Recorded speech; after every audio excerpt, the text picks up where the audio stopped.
Pager धमाकों के बाद पूरी दुनिया में इस बात को लेकर सवाल उठ रहे हैं कि आखिर कैसे इजराइल ने इतना बड़ा मिशन अंजाम दिया। लेकिन पेजर धमाके सिर्फ दुनिया में नहीं बल्कि इजरायली अखबारों में भी प्रमुखता से छपे हैं। इजरायली अखबारों में पेजर धमाकों की खूब चर्चा रही।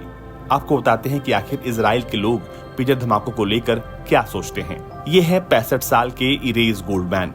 इरेज गोल्डमैन ने जब सुबह अखबार खोली तो उन्हें यकीन हो गया कि ये कुछ बड़ा हुआ है।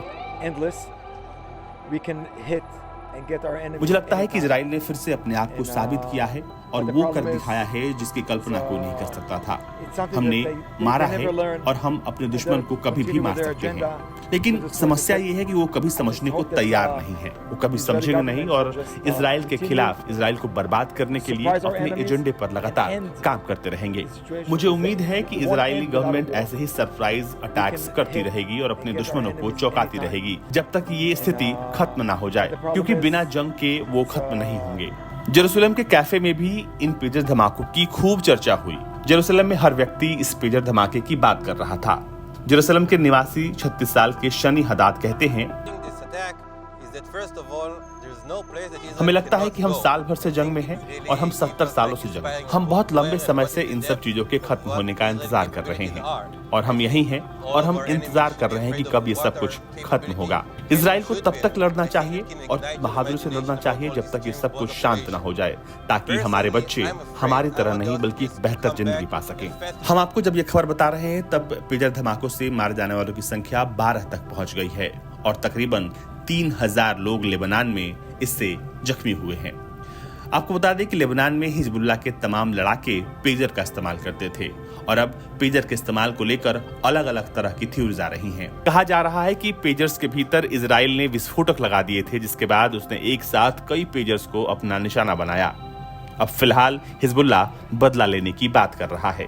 फिलहाल लेबनान और इजराइल के बीच तनाव बढ़ गया है। लेबनान ने ईरान के साथ साथ हिजबुल्लाह, यमन के हूतियों के साथ और इराक के लड़ाकों को कहा है कि वो अमेरिका और इजरायलियों के इन्फ्लुएंस में न आए और वो उनसे बदला ले।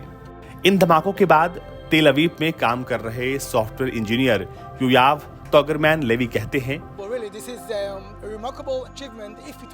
इन तमाम चीजों को लेकर मेरा विचार बहुत सख्त है कि ऐसी कोई जगह नहीं जहां पर इजराइल जा नहीं सकता और ये वाकई में हमें इंस्पायर करता है कि हमारी ताकत क्या है और इजराइल की ताकत क्या है। हमें लगता है कि हमारे दुश्मनों को हमसे डरना चाहिए, हमारी ताकत से हमसे डरना चाहिए। मुझे लगता है कि इन धमाकों के बाद लोगों के बीच जेम्स बॉन्ड के ऑपरेशन की कल्पना जरूर आ गई होगी। पर्सनली मैं डरा हुआ हूँ। मैं उन हॉस्टेज की वापसी चाहता हूं जितनी जल्दी हो सके और अब इन अटैक से लगता है कि शायद वो वापस आ जाए। हमें वो सब कुछ करना चाहिए जिनसे हम उन्हें वापस ला सकें, क्योंकि जो हॉस्टेज, जो बंधक उनके पास हैं वो टनल्स में हैं और हमें सब कुछ प्रयास करना चाहिए ताकि हम उन्हें वापस ला सकें। अगर इस कदम से जंग और बढ़ती है तो फिर हमें हॉस्टेज को जल्दी वापस लाना चाहिए। हमें जो कुछ करना होगा हमें करना चाहिए। हमें हॉस्टेजेस को किसी भी तरह से वापस लाना चाहिए तुरंत। पर्सनली मैं डरा हुआ हूं कि इनका खामियाजा उनको ना भुगतना पड़े।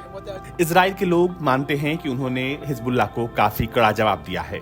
इजराइल के लोगों का मानना है कि पेजर ब्लास्ट ने न सिर्फ इजराइल की क्षमता को दुनिया के सामने दिखाया है बल्कि इस बात को साबित कर दिया है कि मसल्स के ऊपर दिमाग जीत गया है, यानी ताकत शरीर में नहीं दिमाग में होनी चाहिए। फिलहाल इजराइल के लोग चाहते हैं कि उसके अपने वापस आ जाएं, पर इन धमाकों के बाद वापसी की उम्मीद कम और जंग की उम्मीद तेज हो गई है। ब्यूरो रिपोर्ट, भारत तक।